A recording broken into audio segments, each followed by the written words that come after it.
Well, thank you all so much for coming out on a lovely fall night. My name is Michael Washburn. I didn't actually have to read that part of this, but that's exactly what that looked like. My name is Michael Washburn. I'm Director of Programs at the New York Council for the Humanities. And I'd also like to point out some of the other council staffers that are here right now. In the front row, we have Sarah Oger, our Executive Director. Third row back, we have Connor Goodwin. And then back there, handing out programs, is Antonio Ponton Nunez. If anything about the conversation tonight or about the council piques your interest and you want to learn more about our activities or the initiative of which this is a part of, feel free to grab us and chew our ear. We're here tonight as part of a year-long statewide initiative called Democracy and Dialogue, which is a statewide exploration of some of the country's most pressing contemporary issues. Over the course of this year, we've been in several communities around the state, engaging in community conversations and town halls on a series of issues, such as migration, residential segregation, food equity, public education, and gender parity. This evening's event would not have been possible without the generous support of the National Endowment for the Humanities. The Council is the state affiliate of the National Endowment for the Humanities, and Democracy and Dialogue is funded by a generous grant from the NEH's Humanities in the Public Square grant. I'd also like to give thanks to the Jamestown Strategic Planning and Partnership Commission and its Cultural Bridges Action Team, and deep thanks to the Reg Lene Center for the Arts and its staff, volunteers, and its board of directors for tonight. New York State Arts Council was very beneficial for what's going to happen later on this evening. And I'd also like to pay a deep gratitude to the Jamestown Renaissance Corporation, and in particular Linda Swanson and Jennifer Gibson for all of the support they lent us in this event. And finally, our board member, down here in the front row is our board member, Ralph Blasting, who's been very essential to our work in Western New York for the council. Ralph's Dean of the College of Visual and Performing Arts at SUNY Fredonia. So thanks to Ralph, as always. So tonight we're here for migration and inclusion. In light of the current economic crisis in Puerto Rico and the growing population of Puerto Ricans in Jamestown, this public discussion is going to address issues related to migration and inclusion and the complex relationship between U.S. and its territory. What led to the previous waves of migration to Jamestown, and what do the people of Jamestown stand to gain by weaving new Puerto Rican arrivals into their social and cultural fabric? These questions and many others will be addressed in tonight's conversation. I mention that because the council's in the conversation business. We'd like to get people talking about things that they don't usually talk about with people that they don't usually speak to. And we want to help you continue this conversation as much as possible. To that end, we want to continue the conversation. The council has a program called Community Conversations, and it's a way for any organization in the state, library, church, civic group, to host small, intimate, town hall-style conversations for 8, 10, 12, 15 participants. And the council provides everything that the organizations or individuals need in order to host these conversations. We provide a toolkit, which has a small reading which serves as a catalyst for discussion. We have some tips on facilitation, how you can sort of facilitate a substantive conversation amongst folks. Have some sample questions that can guide the conversation. And then council also provides facilitation training. And then most importantly, we pay you to have these conversations. The council provides micro grants of $200 to each organization that hosts one of these one of these community conversations. We are putting the finishing touches on a toolkit which will address issues that we're going to be talking about tonight, as well as all the other stuff I mentioned earlier, segregation, food access. We also have toolkits for kids on topics like bullying and leadership. So again, we'll pay you or your church or your library to host a conversation and kind of continue the dialogue that we're hoping to spark tonight. So please feel free to talk to any of us about that if you'd like to after the fact. A little bit about nuts and bolts and how it's keeping in format. The following conversation is going to be broken into two sections, two 20-minute sections, and after each of those sections, there'll be a section of Q&A and comment. First, we're going to address history, some Puerto Rican history, as well as the history of Puerto Rican migration to Jamestown. And then second, we're going to discuss the present scene, the present situation. And as I said, after each of those 20-minute sections, we're going to have 10-minute, maybe a little bit longer, Q&A and comment. Don't have a lot of time, so we ask that should you want to ask a question or even make a comment, to keep that to 30 seconds or less. I'll have a microphone, and Jason, our moderator, will be calling on people, and I will get the microphone to you so you can pose your question. And that's it for me. I'd now like to introduce tonight's moderator, Jason Sample, a native of the Jamestown area. Jason's Public Affairs Director of WRFA and host of Community Matters, a weekly radio show. So thanks so much for your time, and please welcome Jason. Thanks, Michael. Thank you all for being here. I do want to let you know, as Michael noted, there will be some Q&A and an opportunity to offer comments and questions. We're going to be passing around a microphone. If you want to move closer to the front area here, to our panelists, and maybe help you to be more engaged and help you listen to what they have to say, and then you can respond with some questions. If you want to sit where you're at, that's fine. They probably could use some exercise, so they'll be bouncing up and down the aisles. But just keep that in mind. If you do want to move closer, don't be shy. We're all here to do some learning, and it helps to sit close together and stay engaged. So just keep that in mind. With that being said, I do want to welcome our panelists. We have 3 individuals who will be joining us for this discussion. We'll begin with our first panelist. Nelson Denis is a writer, film director, and former New York State Assemblyman. He is the writer of 8 feature-length screenplays, writer and director of the feature film Vote for Me, and is the author of the book War Against All Puerto Ricans. Again, Nelson Denis, our first moderator.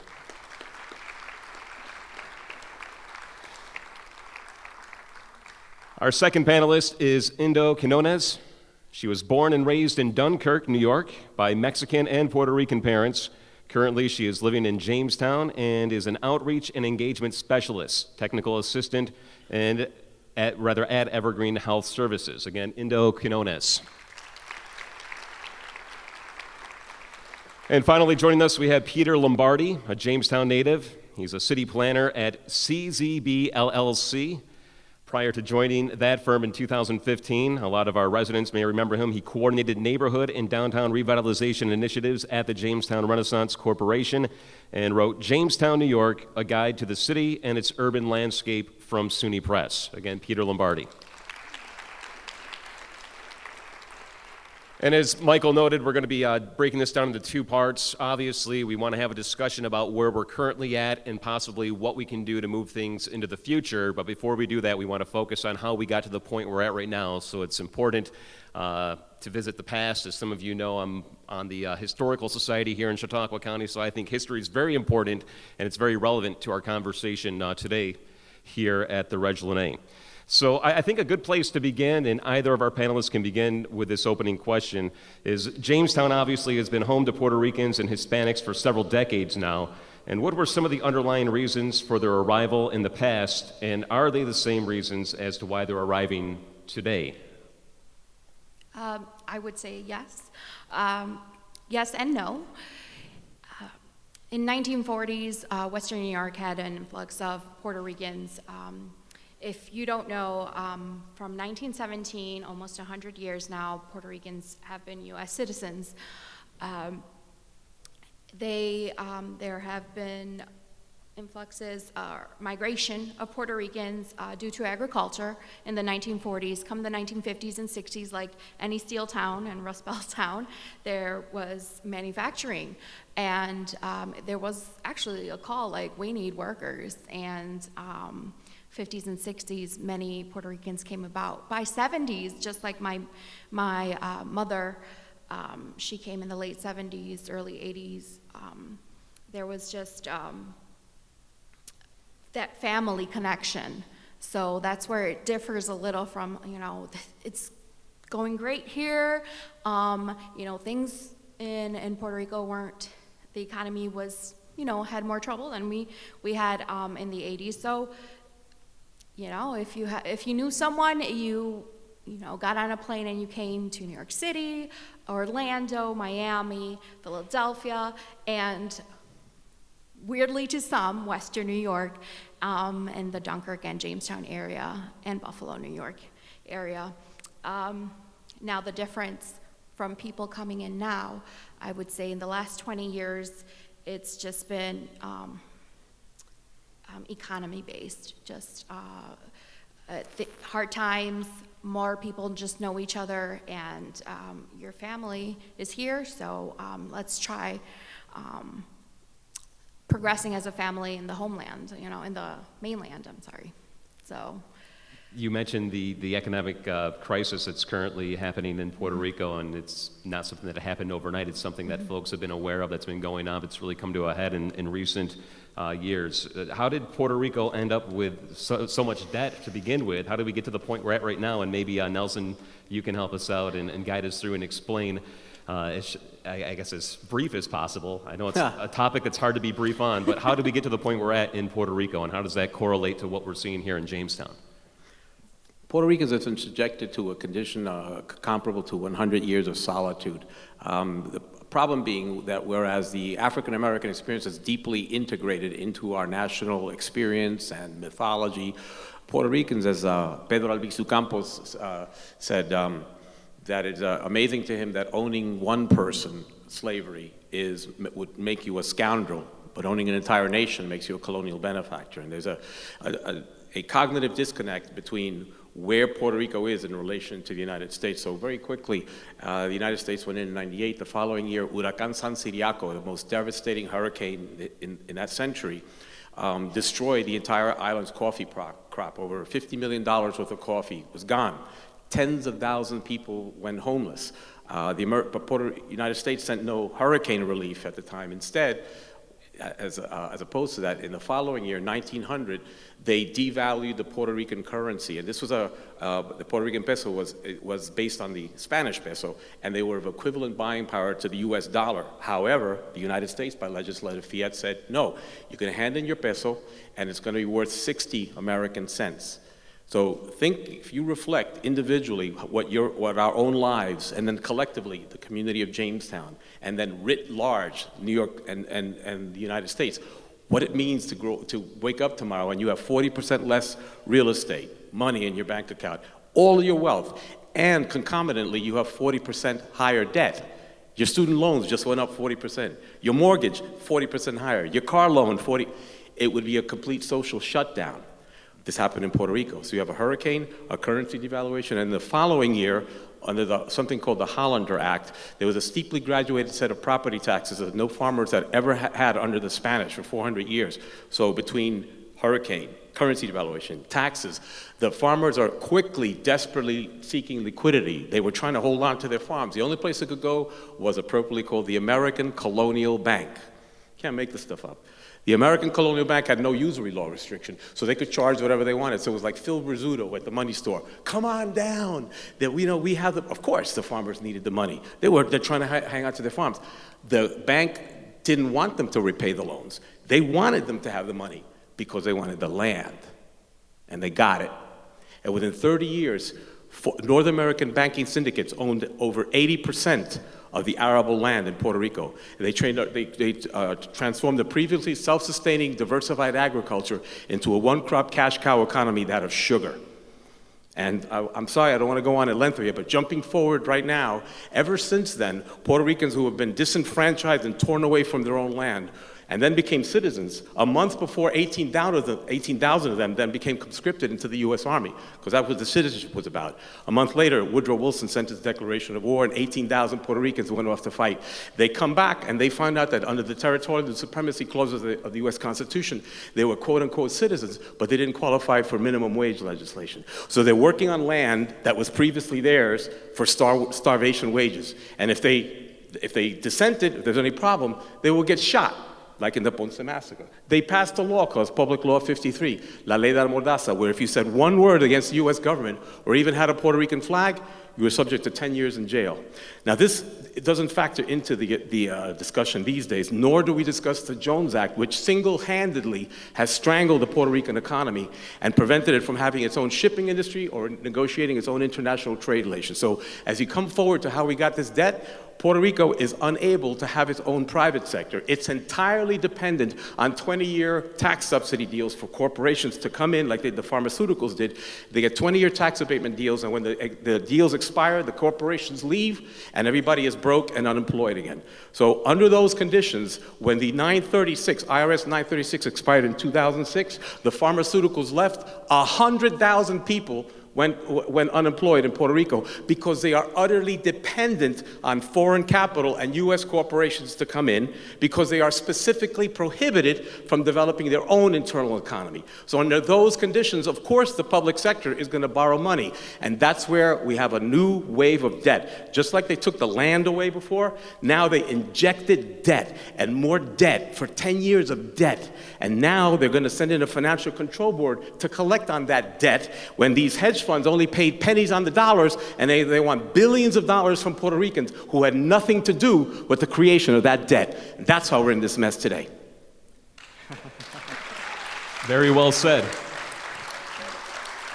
And a component of what you just talked about, Nelson, is the fact that the medium income in Puerto Rico, around here, we know that what the poverty level is and the medium income around here, it's, if your household income for a family of 4 is $30,000 or less, you're struggling, you're financially struggling.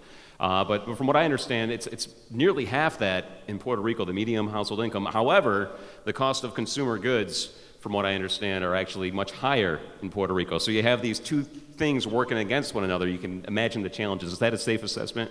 Oh, yeah, and I'm sorry, I have this tendency, but very We'll cut quickly, you off if you have that tendency too much. Section 27 of the Merchant Marine Act of 1920, otherwise known as the Jones Act. The Jones-Shafroth Act created the citizenship in 1917. 3 years later, the Jones Act specifically enunciates the shipping relationship. Puerto Rico is an island. And it's not a terribly big island. It has to import and export. At the time, 80% of the Puerto Rican economy was agriculture. Now, it's 100 times less. It's 0.8%. That's how utterly dependent Puerto Rico has been made on these foreign dynamics. And the Jones Act fixes it so that Puerto Rico is not allowed to accept foreign registry vessels, nor can it negotiate its own international trade agreements or determine the prices of anything comes in. So any foreign registry vessel that comes in either has to pay duties, fees, taxes, and then everything on that ship then costs 20% more. Or, alternatively, the foreign registry vessel can go to Jacksonville, Florida, where the boat is offloaded off the foreign boat, reloaded onto a U.S. boat, and then it can come into Puerto Rico. Again, everything costs 20% more. That thereby allows U.S. corporations to slightly underbid all those products, cars, food, oil, clothing, anything that's coming in. And so it's created this hyperinflation for any U.S. products, and it's for that reason that there's more Walgreens and Walmarts per square mile in Puerto Rico than in anywhere else on the planet. Puerto Rico is the 4th largest market in the world for U.S. goods. And the net cost of this to Puerto Ricans, just from this one law, the Jones Act, has been estimated between $4 and $6 billion a year. If you multiply that times the 96 years of its existence, it's over $400 billion. You could have paid this supposed public debt 6 or 7 times over were it not for the Jones Act. But it's still on the books, and Puerto Rico is powerless to do anything about it. All right. One of the things I wanted to follow up to, and maybe backtrack a little bit, is the one thing I hear some folks say, and not only is it an ignorant statement, but it's a mean-spirited statement, is they say, why don't we just deport the Puerto Ricans? And it's ignorant because obviously Puerto Ricans are U.S. citizens. And I think that's something that we need to emphasize and remind our audience members here, and maybe they can share that story as well, is that the relationship between the United States and Puerto Rico is that Puerto Rico is a territory, if I'm not mistaken, correct? Yes, it's a It's commonwealth. basically not a state, but it's close. It's not a state. It's as close to a state. Right. I mean, there is that discussion. Are you pro making Puerto Rico a state? I mean, that's a whole different discussion. But I just want to add, because it's not a state, they don't have state rights as to declare bankruptcy. They can't do what Detroit did. They did, actually, from 1933 to 1984. They had that ability, but it was taken away by an amendment that, in 1984, just kind of was written in an amendment, and maybe there was some economics reasons for it, but it was written in an amendment where they can't declare bankruptcy, so they're struggling with this. Should we kind of look into the Jones Act and try to fix things that way, because bankruptcy is definitely just not something that they can do at the moment. Right, but there's still the freedom for citizens from Puerto Rico to come to New York and that's America why, whenever they want, that's and why they can leave whenever they there's want. this wave now. There's a lot of people falling below the poverty line in Puerto Rico. Families are moving again, so you'll see another migration to areas like Western New York of Puerto Ricans. Right. And to folks who are familiar with our history here in Jamestown, you know, Jamestown's no stranger to immigration, as a lot of cities across the United States. You think of the Swedes during the 19th century. You think of the Italian migration into Jamestown during the late 19th and 20th centuries. And really, we've had a history, Peter, and maybe that's a good opportunity to bring you into the fold, is wrapping this back around to Jamestown, is that immigration is nothing new to our community, correct? No, and actually, economic hardship, which we've just been talking about, has really been the common denominator for migration and immigration to Jamestown for almost 200 years. If you look back to the early 1800s, the first migrants to Jamestown were from eastern New York State, from New England. James Prendergast was from Rensselaer County. They came here because land was expensive in the east. The land was exhausted from over 100 years of colonial agriculture, which they didn't have the best practices at the time to keep the land going for them for decades and decades. So they were on the move because they couldn't make the living that they were used to in eastern New York and New England. So you had a wave of hundreds and then a few thousand. By 1850, you had 3,000 people living here. They were followed by the Swedish immigration wave. Most of the Swedes who came here were from southern Sweden, a largely rural agricultural part of that country. The economy was hard in the mid-19th century there. There was political oppression, there was overpopulation, so there was a definite push factor from Sweden, and they came here in part because you had, at the time, railroad had just connected Jamestown to the national marketplace, and you had abundant timber here. That part of Sweden that many of the Swedes came from had a long tradition of woodworking and furniture construction. And so Jamestown actually fits well with a few other Midwestern cities. Rockford, Illinois is one of them, where you have an unusual concentration of Swedish immigrants and also an unusually concentrated history of furniture manufacturing.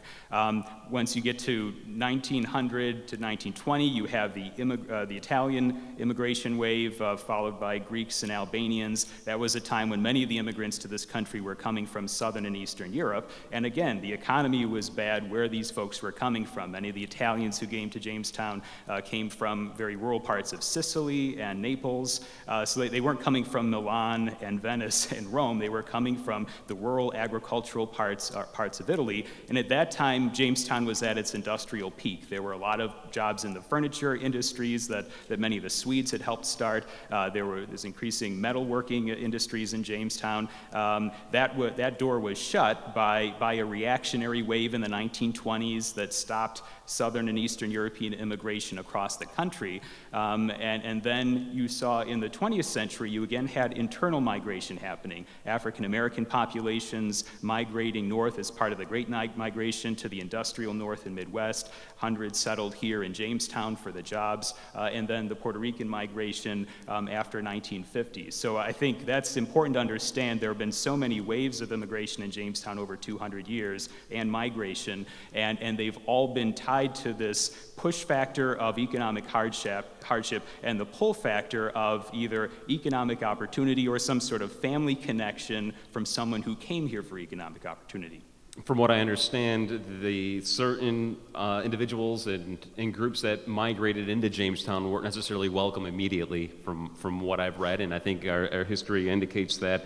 And what are some of the things that were done then that help bring this inclusion and integration of these groups that were not welcome initially to become part of the fold of our community? Yeah, well, I think there's often a myth, especially for folks whose families have been here for generations. There's a myth of rapid assimilation, thinking that, after a few years, everyone learned the language and everyone just sort of integrated. And that's very rarely been the case.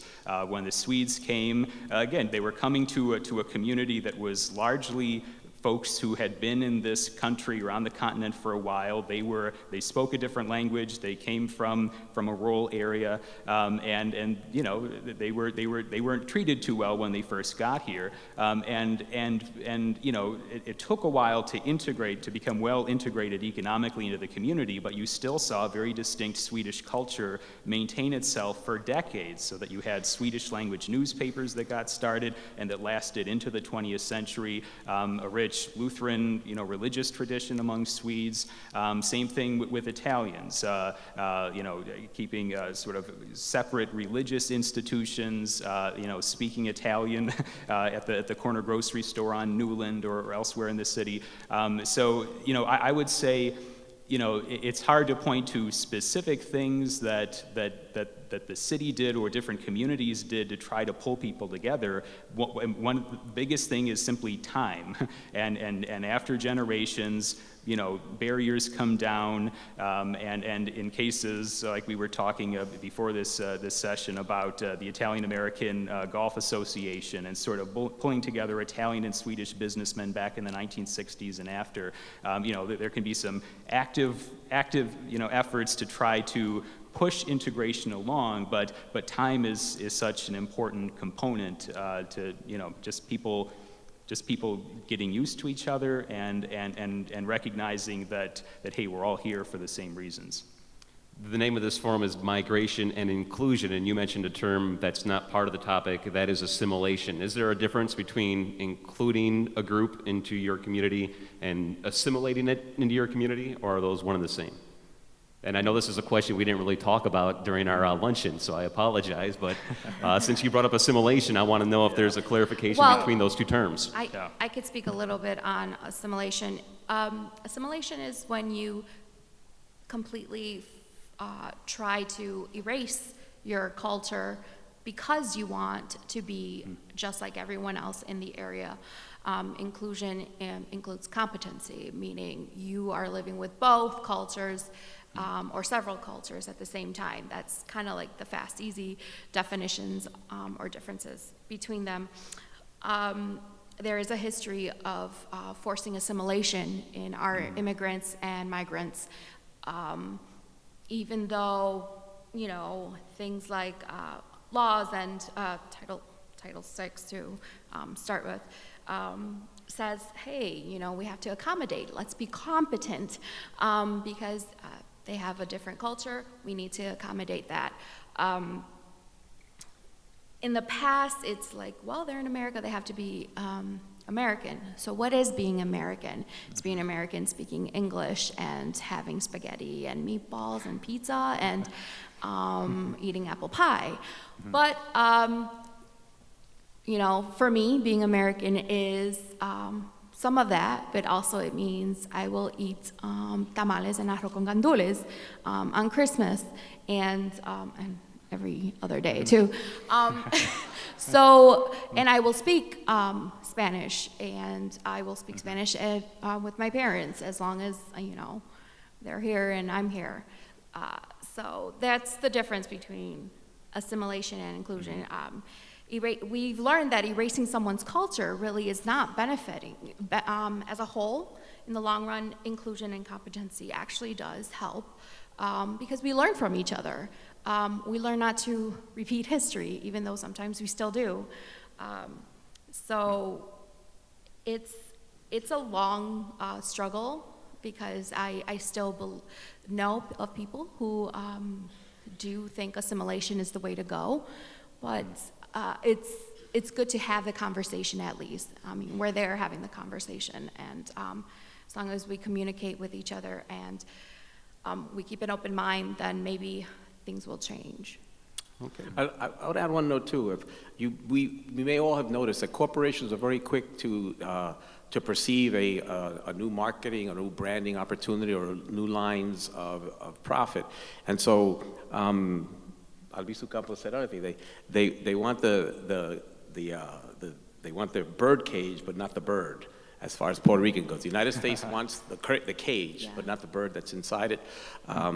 Well, maybe the modern formulation of this is that corporations love our salsa, they love our dancing, Some of them love Jennifer Lopez, they love music, all the sort of the cultural concomitants and the diversions and life can get boring if you don't have a little sauce and a little something.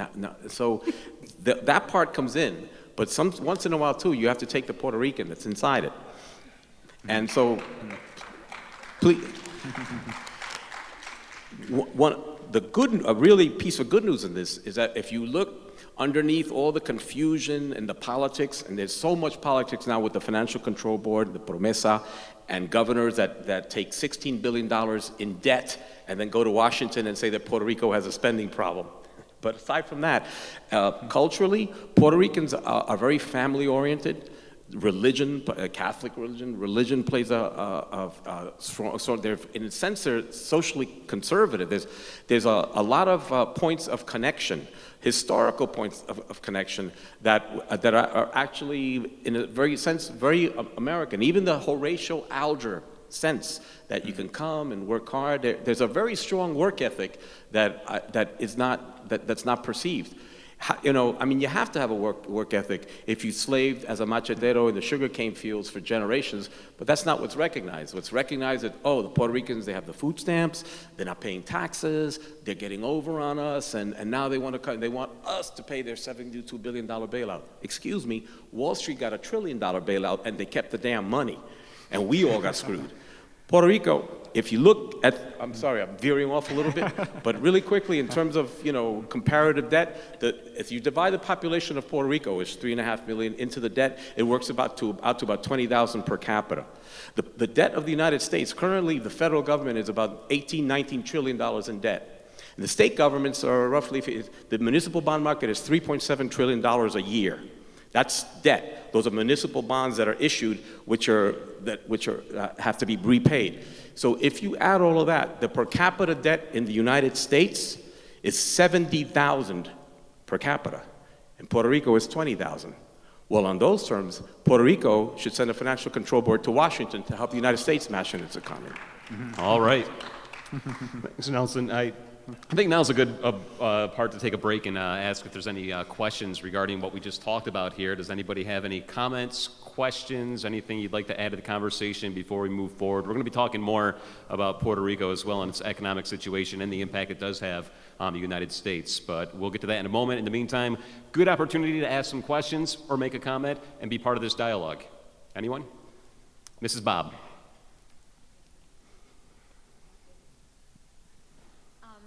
This was,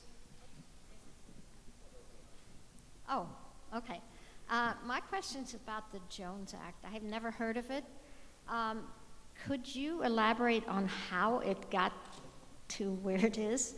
Who was behind it? And, yeah. Okay, that's a direct answer. There was a time when there was concern over U-boats. This was just after World War I, and they had, a German U-boat had just sunk the Lusitania.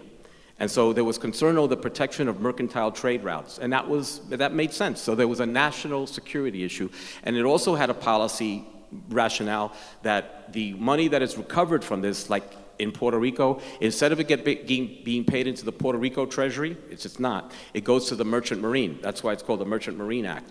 Puerto Rico currently pays 27% of the budget of the U.S. Merchant Marine.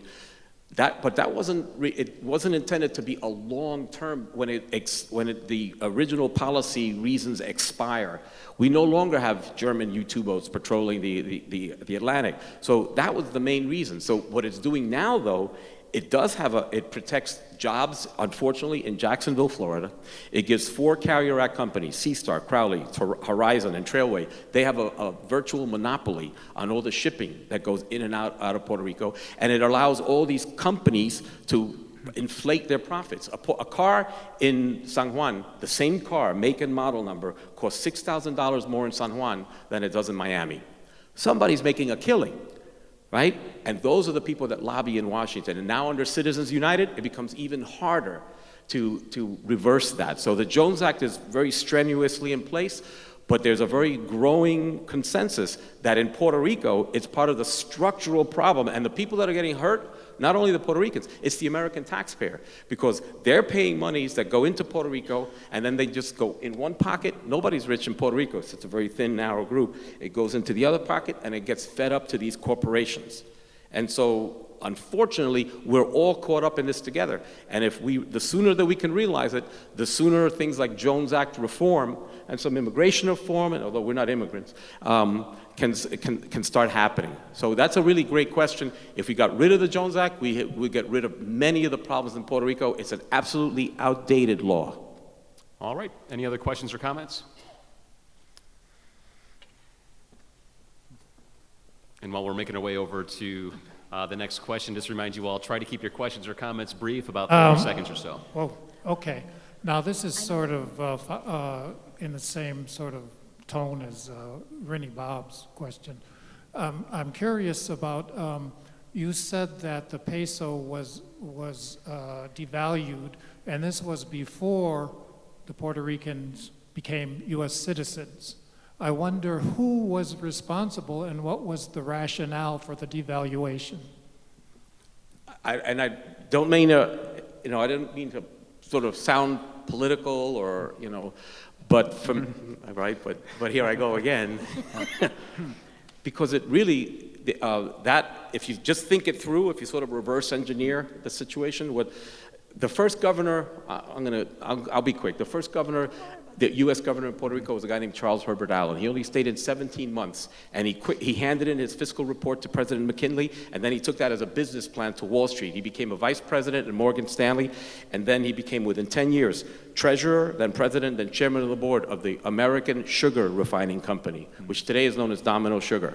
Charles Herbert Allen was sort of like the first economic hitman to go into Puerto Rico, and he hardwired the Puerto Rican economy to his benefit and the people that he worked with. He put all these expatriates into the Puerto Rican government, who then gave him contractual benefits, riparian rights, sole source contracts, railroad preferences, all sorts of advantages so that he could put together this sugar company. And when he did that, then it was a whole slew of carpetbaggers, like been a red carpet from Wall Street to San Juan ever since. And the devaluation was, if you look at it, what that did is it put everybody in distress. It was like creating a subprime mortgage crisis throughout the whole island, because everybody was broke. Everybody was desperate for money. Everybody had to borrow money to hang on to whatever property they had, and most of them ended up in default. So I hate to say, you say, Nelson, you have a very dim view of human nature.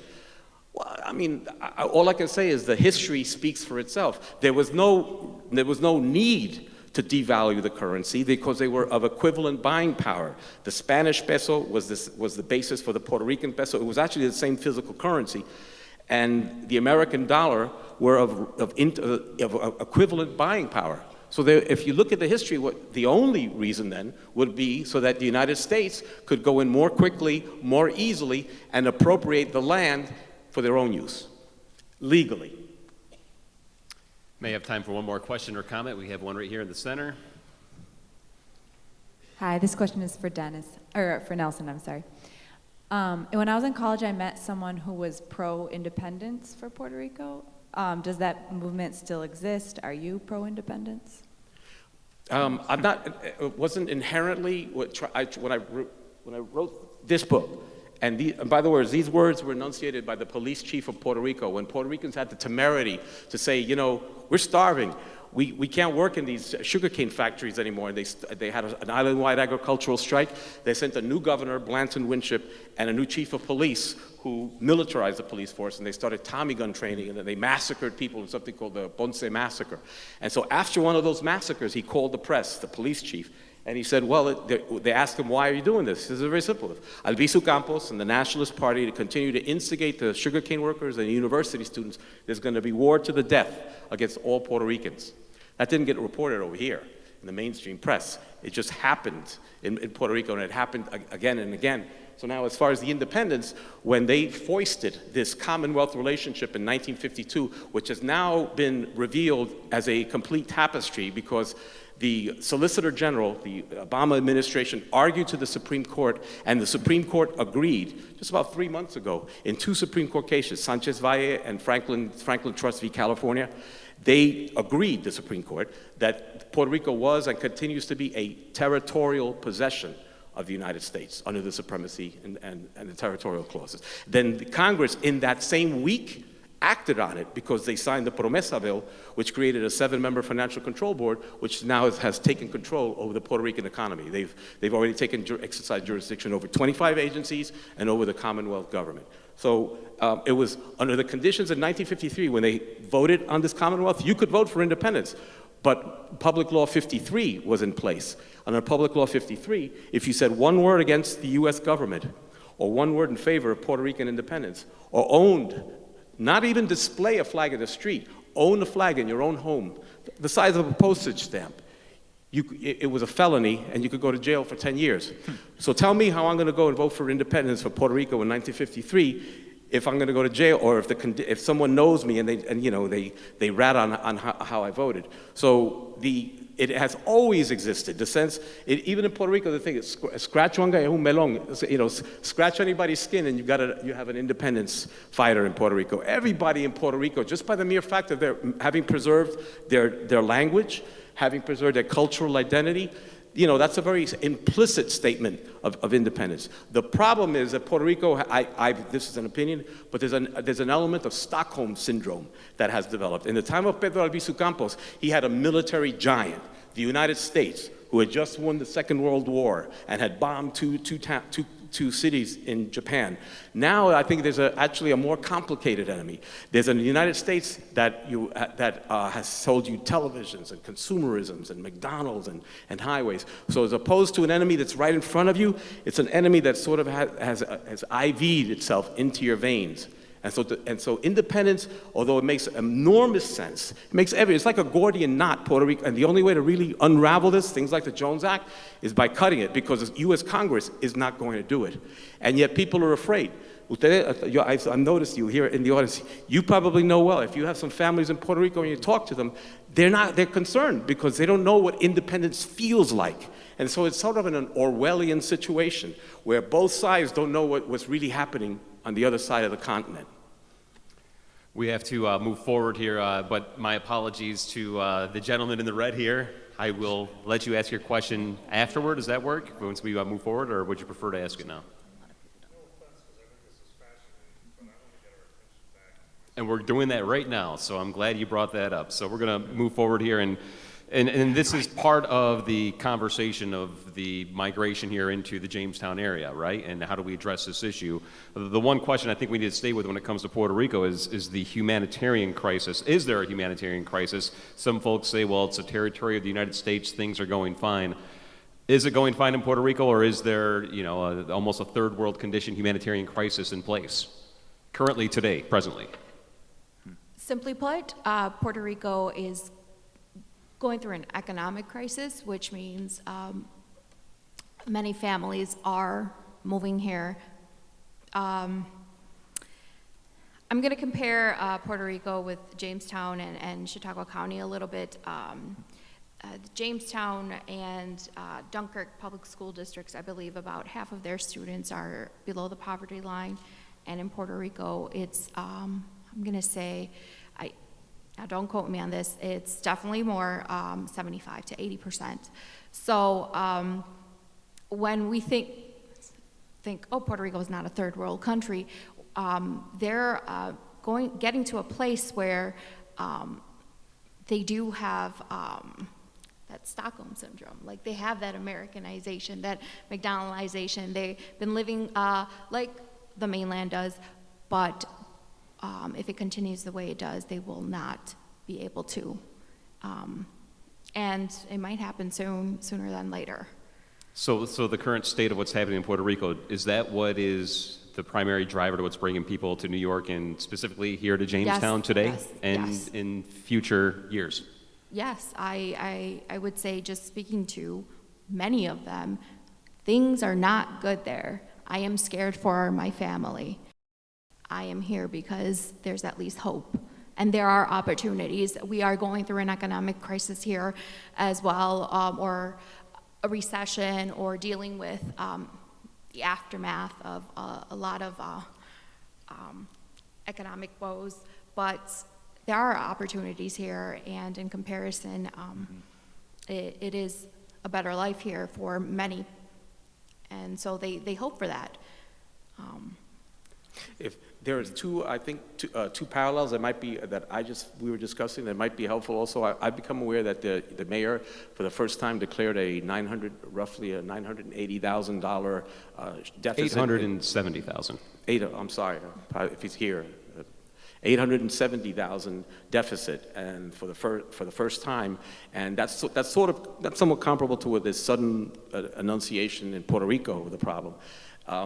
And what we were discussing is that some of that is already programmatically driven. It's not necessarily the mayor. There were some pension decisions that were made 30 years ago. There's just some ironclad, some contracts that are driving some of this deficit. And in Puerto Rico, as I mentioned, with the Jones Act and the inability to enter into their own treaties, it's the same problem. So it's going to continue.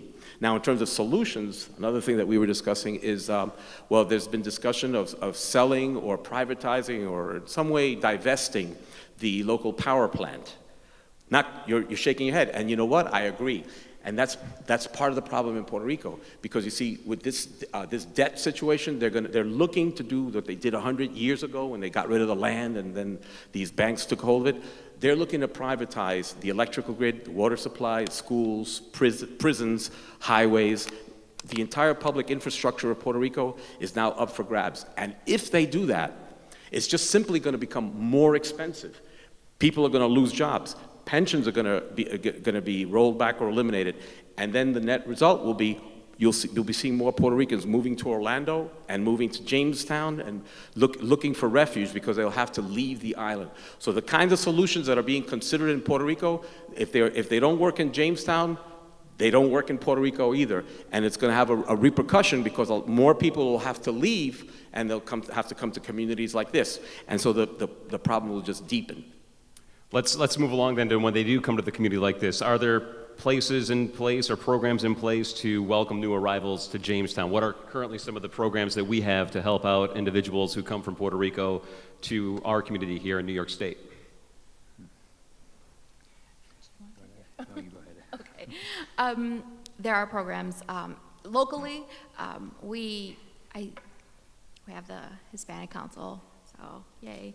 The Strategic Planning Commission has been doing a great job in trying to, and our local colleges have been doing a great job in realizing that, hey, this is a big part of our community.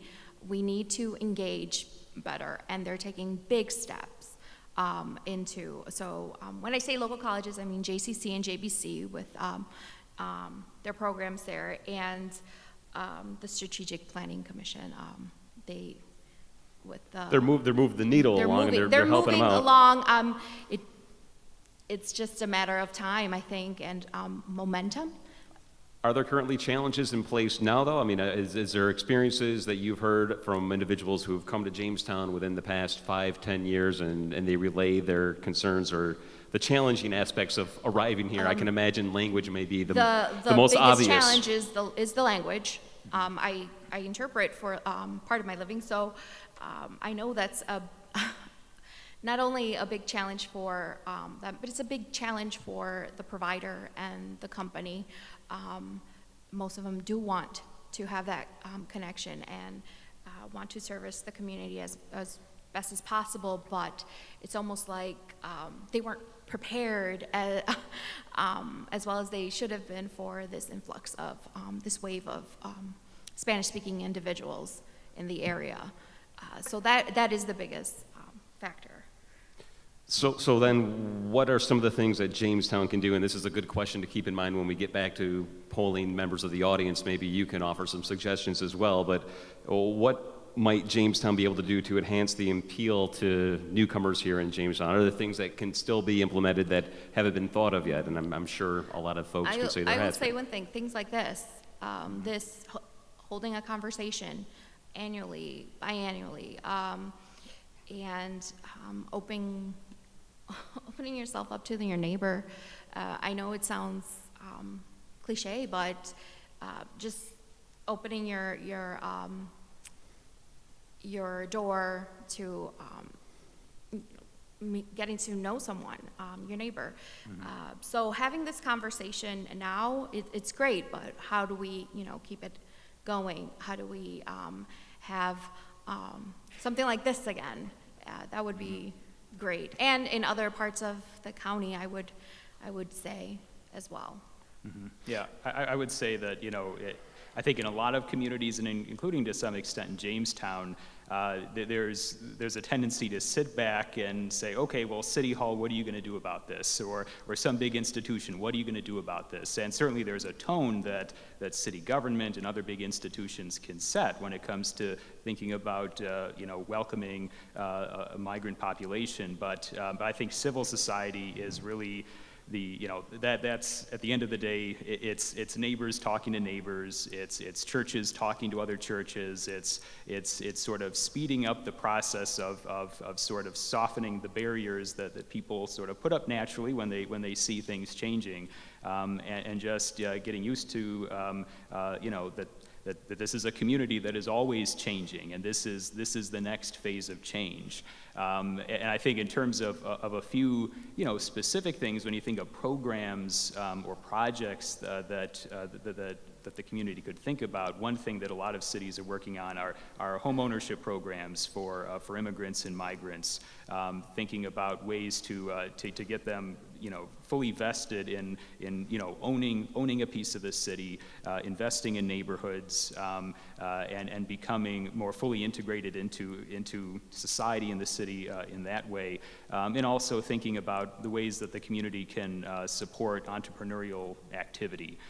That's when you think about the real immigrant and migrant hotbeds in this country, like New York City or Los Angeles, things really work there because you have such a density of small businesses. It's so easy to start something, and I think that's something that a lot of other communities can learn from. How can you make it as easy as possible for an individual who just got here to rent some space, to get going?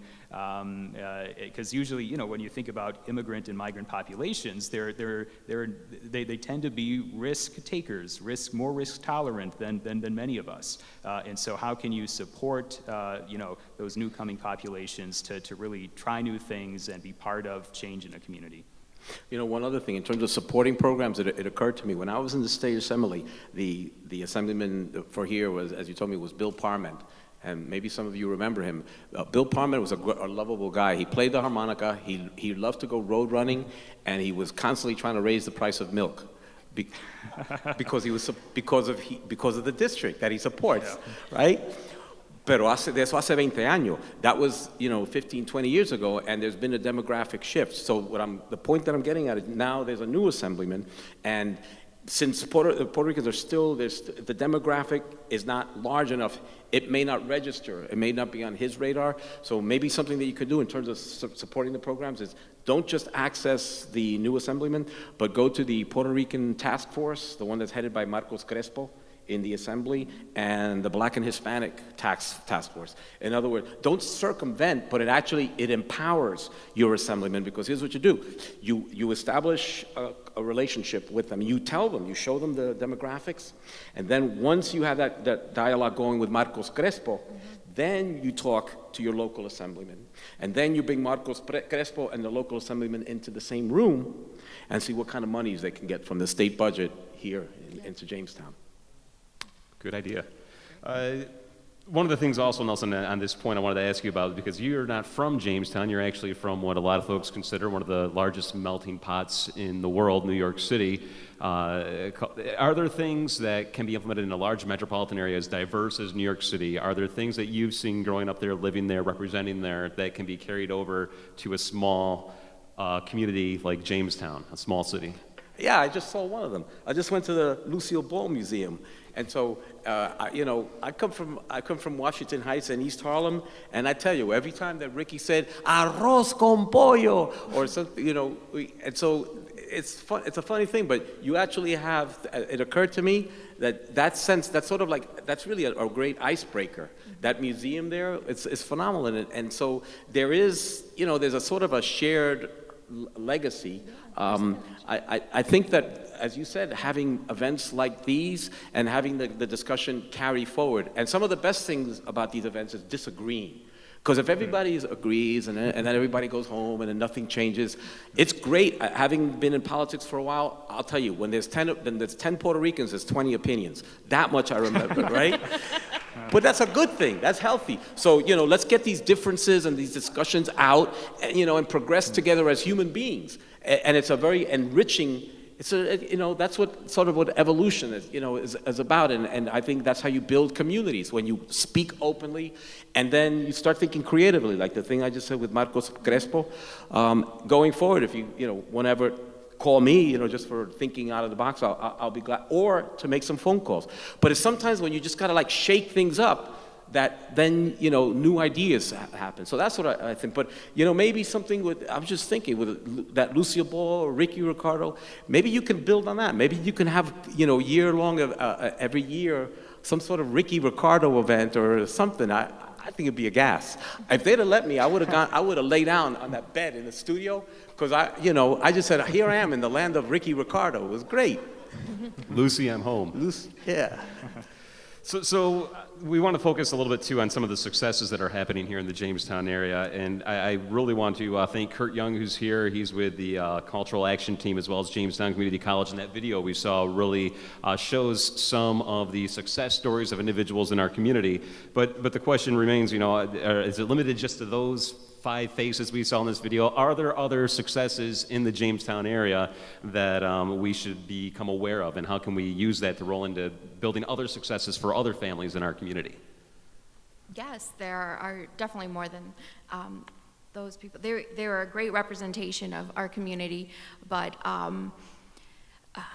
as the second generation of that wave that we just had, they grow, they know the language, they know the culture, they know the cuisine, but they also have friends who don't, and they want to learn more. So it's actually an interesting time because of the second generation community growing and being the millennials and Here's a cultural event. Here's a thought.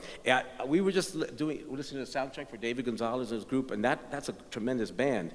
This to me reminds me of the old when you had the Lawrence Welk show, where the old people would start dancing at the end of the show with the bubbles behind them. So yeah. So you could have an event here, tremenda esa música fenómena, and sometimes they're the best ambassadors, the artistic figures, and music is a great language that everyone understands. So you could maybe have the great David Gonzalez band, you bring some food, people that don't know how to dance, you learn how to, yo sé que tú sabes, yo sé que tú, and that's how get people sort of used to each other in a human way, and that's how you sort of learn about each other. I've spoken with friends and coworkers about this, a cultural center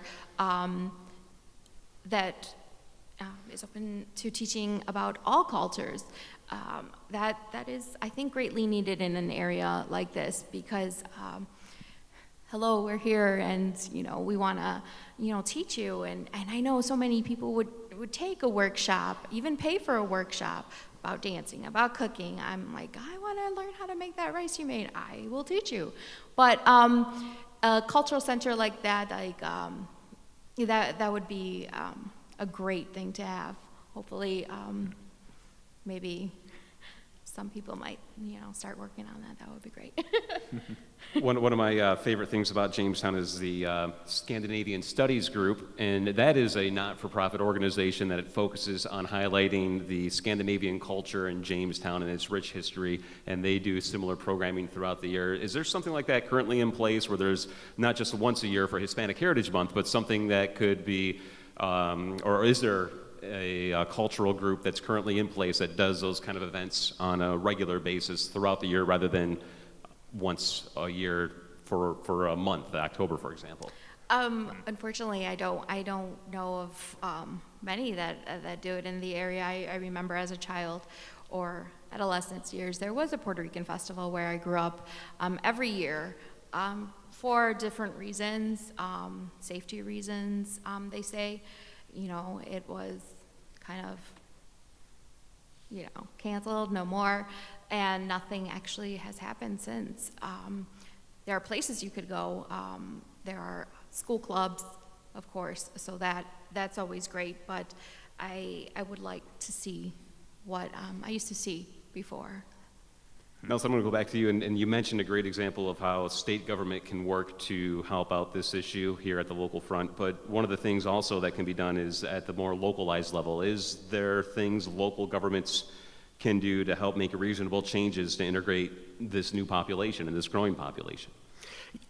Just quickly, there are things like LDCs, local development corporations, and for that you could talk to the EDC, the Empire Development Corporation, and that's part of just navigating the state bureaucracy, but they have local monies that can help start jumpstart the LDCs.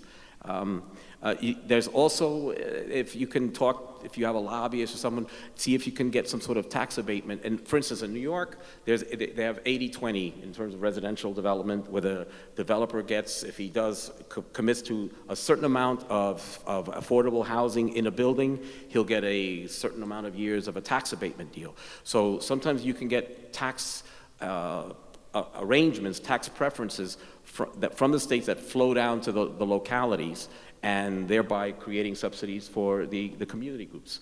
So basically it comes down to opening up a dialogue and seeing where you can creatively loosen up some monies, and sometimes you'd be surprised how easy it is. It's just a matter of getting the right people in the same room together, and suddenly you can have a community organization, you can have a community center.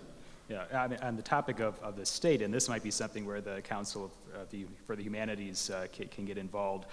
Jamestown is not alone in dealing with these issues. You have so many cities across the state that have various immigrant and migrant groups. Utica has been settling Balkan populations for over 20 years now. Buffalo has, I think there have been stories about how the school district there now has over 70 languages spoken within that system. So I think part of what Jamestown can do is sort of think of itself as part of a community of upstate cities that are becoming more diverse, that are adapting to that and embracing that as something that makes them stronger. You know, you just mentioned there's some operative, what you just said, the school districts. It just gave me a thought too. The schools are already there. The brick and mortar exists. So, and very often they're underutilized. So maybe that's another, especially in the areas that have had high student enrollment of Latinos and growth. Those are the first ones that you can go to and say, you know, we could have sort of an interim community center, and it becomes sort of an incubator model, and you do it in the school, and it won't cost anything. You just figure it out, talk to the school's principal and the custodians union to, kind of iron that out. And you can start a community. Yeah, they're powerful, right? The operating engineers. I wish I were a school custodian, man. Forget it. You can open up and you can start community groups. And we did this in East Harlem a lot. And you incubate them for a year or two in the schools, and in the same, and that gives them a track record. And they can also demonstrate numbers. They can say, we have 200 people that are using and so you take those numbers and then you can go back to the city or the state, and with those numbers, you can sometimes leverage some dollars and get a community center.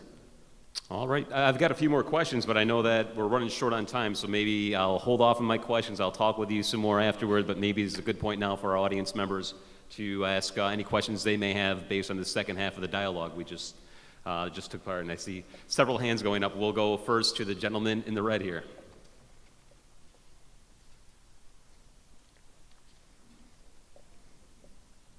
That's the first time you ever called me the gentleman in the red, but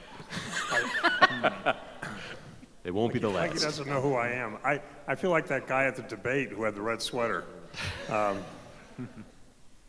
I'm glad the attention turned back to Jamestown, no offense, because I think what you were telling us about Puerto Rico is endlessly fascinating, but my concern is this city. Jamestown is my adopted home. I came here 31 years ago as a nice Polish gay boy from Buffalo who had to learn to speak Jamestown. I think I got it finally. Because of the ongoing economic crisis in Buffalo, Buffalo is still in serious trouble. But my question is, Jamestown has reached a critical point, and I think you correctly pointed out that there is a huge deficit that facing us, and we've got to solve it by December 1. So the future of this city depends on the efforts of everyone. And my question then would be, and you all started to answer it, there's two parts. One, what can we do? I'm not a Spanish-speaking person. I pretend to be sometimes. But what can we do to make sure that the people who speak Spanish become an integral part of building the future of this community? Because without Spanish-speaking peoples, there may not be a future.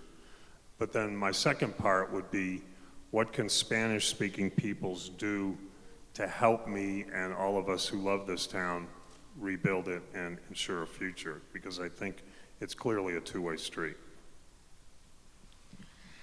I would say,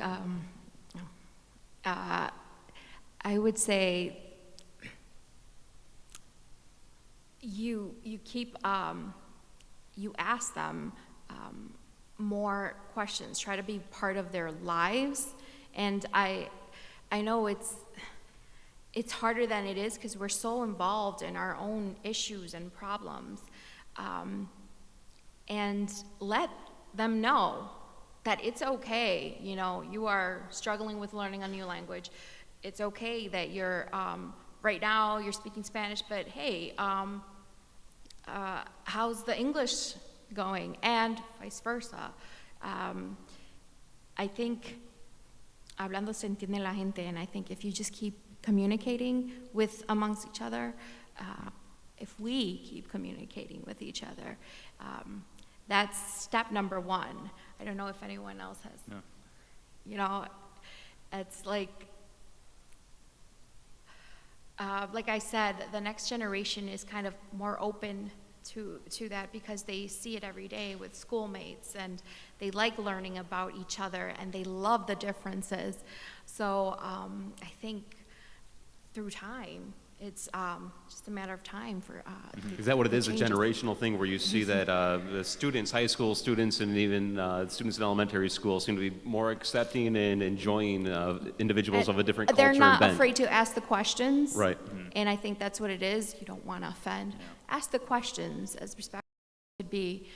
I don't mind getting, as I used to do cultural competency training, I don't mind getting a question that you think might be offensive because I know you're asking for a reason, and I will be more than willing to answer it as best as possible. I think what, you just hit on it. One of the things that struck me the most in that video that preceded this was the, where the young woman was talking about Washington Middle School. And that's interesting to think that on any given day in this city, you have in the schools, basically, the most adaptable version of Jamestown is underneath those roofs.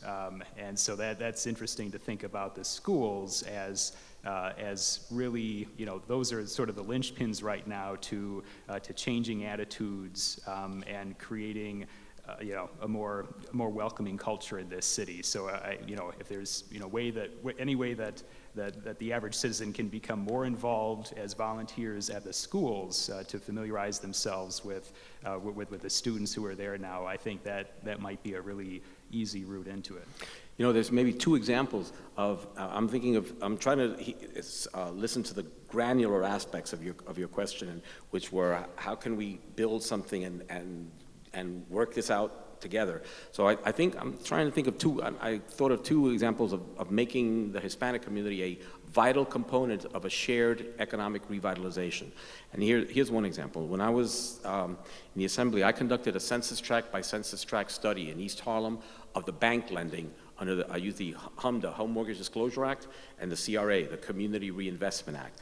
And I found out that 96th Street in Manhattan was like a Berlin Wall of bank lending, and that the loan-to-deposit ratio was severely deficient north of 96th Street in East Harlem. And when I presented that, then I held a lot of public hearings and presented that to the state. I made a pretty compelling argument that the banks were severely underserving East Harlem, and that they were doing themselves a disservice because there were 40 acres of vacant and abandoned properties in East Harlem. So here's a thought. One way of sort of creating a linkage is turning it to an advantage. You use those numbers, the existence of the Latino community, and maybe you do a CRA initiative, find out what the lending practices are. And so that could be a source of some private sector reinvestment in this area under conditions of zero-sum finances in New York State, where one district is fighting another and there just isn't enough money to go around. Do something, bring in an exogenous variable, bring in the banks, use the CRA, and use the Latino component is a part of the CRA.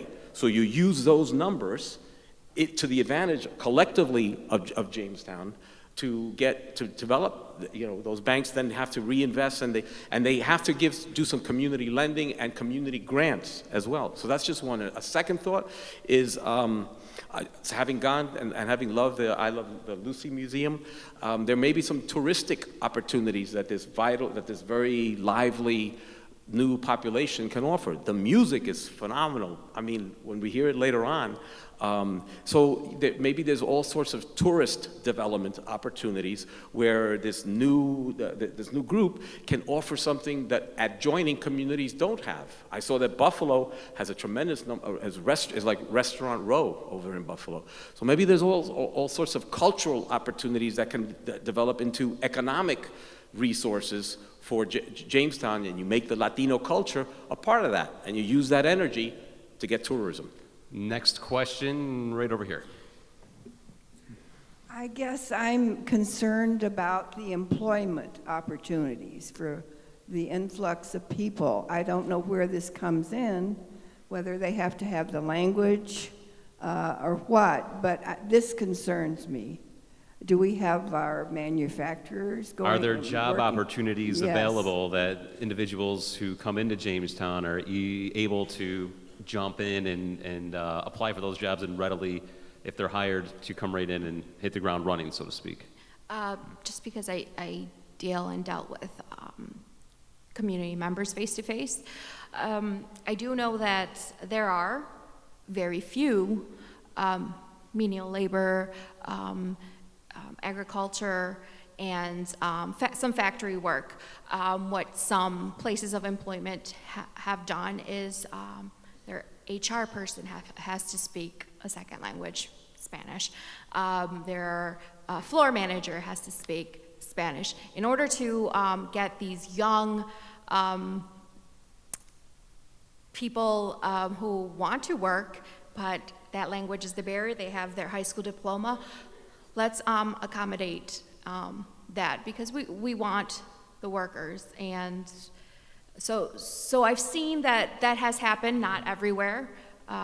We're still, in part of the trainings, I remember people asking questions like, how do I communicate? Are you hiring? Are you hiring someone who's bilingual?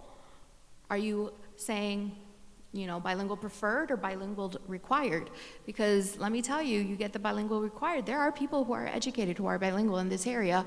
They will apply. So it's verbiage, small things like that in an online post that might actually make a difference for some agencies and healthcare providers.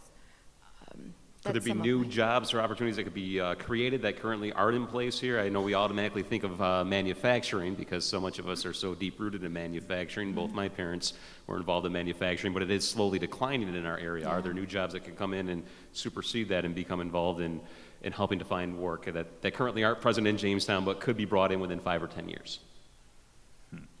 I think the economic development paradigm that is based on trying to attract new businesses and factories to come and locate in cities, I think there's increasing recognition that sort of, really needs to be second or third tier priority to focusing on how do you retain the businesses you have right now, and helping them reach out to the local labor force more effectively is one way of helping retain them, but then also trying to have as dynamic a pipeline as possible of new small businesses, and especially trying to assist new populations with getting off the ground, especially if they're coming from a background of family members who have run businesses. I mean, that's some invaluable experience that can be leveraged to growing the local economy.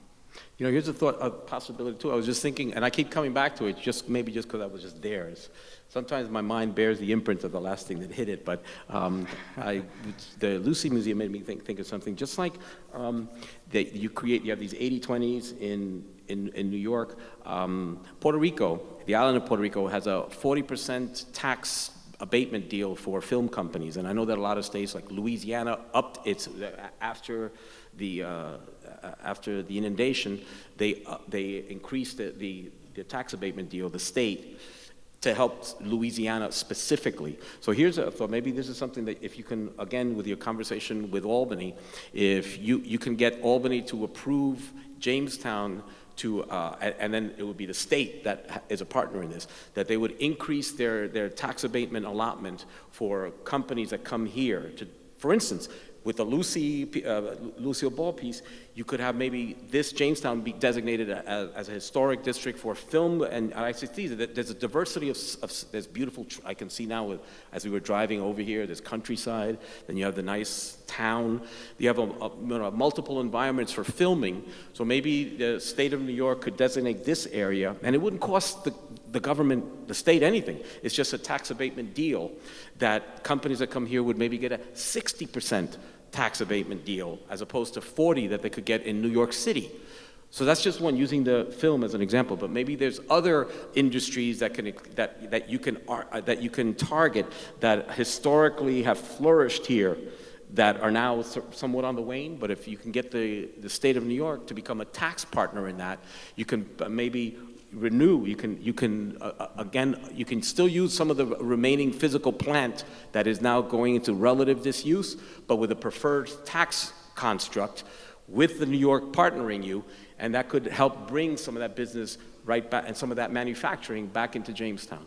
Super. We have time for one more question. I do want to remind you all that our panelists will be available afterward, so if you do have a question and I don't get to you, I apologize, but you can speak with them afterward. There's going to be some food and refreshments available, and then also, of course, we're going to have some live entertainment. It's going to be David Gonzalez and his band performing at 7:30, and even if you want to share your story, if you're somebody who's migrated into the Jamestown area, the Jamestown High School Video Works team is here to film your story, similar to what we saw at the start of today's program with that video up there. So keep that in mind as we wrap up this portion of our day. I will only have time for one more question, but again, our panelists will be made available. So with that being said, I'll go to the lady here, because you're the closest to the microphone. This may be an unrealistic idea that just went in my head, but why, instead of building more big low-income housing projects, we have so many houses in Jamestown that are in terrible condition. Why couldn't some of that money be spent to rehab those houses, and then we're not creating that poor neighborhood? Peter might be able to answer that question, because I know, Peter, you were involved with housing at JRC a little bit. I know you focus a lot more on the downtown portion of development, but perhaps you can respond to that? Yes. Okay, so I guess the immediate question there, why spend money on new low-income housing when you have a lot of vacant housing? And that's a very good point. I think one of the problems with housing policy in this state and the rest of the country is that there's an attempt to foist certain prescriptions on all communities when there is no one-size-fits-all prescription. So building new low-income housing is a prescription for communities where housing prices are escalating rapidly and affordable housing stocks are dwindling. But you're exactly right that isn't the issue in a community like this, where you have vacancy rates over 10% and you're building units at the same time that you're tearing down dozens and dozens of units a year. So I would agree with you that building new low-income subsidized housing units at the same time that you have widespread vacancy is not going to stabilize the local housing market and doesn't In fact, one of the effects it has is that it concentrates poverty. It hyper-concentrates poverty in ways that isn't good for a city, and it's definitely not good for the families that live in those facilities. So I would say that the usual prescription for housing in weak market cities like Jamestown is the exact opposite of what is actually likely to make neighborhoods healthier and more stable. So you're absolutely right to observe that and say, why does that happen? And we shouldn't be doing things like that. One thing that occurred to me while I was in my time in East Harlem, there was a group called Youth Build that was headed by a woman named Dorothy Stoneham, and it's a national organization, and they had a really interesting model. East Harlem had a lot of decrepit, crumbling infrastructure, so this Youth Build got young people to apprentice as carpenters, plumbers, electricians, and they would then work on the renovation of some of this older housing, and that fulfilled their apprenticeship requirements, and it put them on the road to qualifying in unions and getting a union card. And at that point, that gave them social and economic mobility so that they wouldn't just be in East Harlem. So here's a thought too, maybe in the educational infrastructure, maybe you have these discussions, or create a model for this where you have an apprenticeship program so that people actually are more empowered to get jobs, and perhaps not even they can leave if they want. They have the mobility to not stay in Jamestown permanently. They can get jobs elsewhere, so that there isn't the concern that we're just going to continue getting more people, and there's an excess supply but not enough jobs to go around. So maybe creating an apprenticeship program, and using some of those buildings perhaps as some of the ways of you get the benefit of both. You fix up some of those houses, and you have an apprenticeship program for the young people. I hate to use cliches, but we're just really scratching the surface. There's still a lot of dialogue and things that we could talk about, and as Michael noted, there are opportunities to continue discussions in the future through the Council of Humanities, so keep that in mind. Go to their website and learn more about it, or contact a representative here who is going to be sticking around, I would imagine, to talk with our group. But I really want to thank you all. This is a great turnout, believe it or not. I was really impressed with the number of faces I see here today and this evening, so thank you for coming out. And I want to thank our panelists again as well. Again, I want to thank Nelson Denis along with Indo, Quiñones, and Peter Lombardi. Thanks for talking with us today. And again, if you do have a question, meet us out in the lobby. Thank you.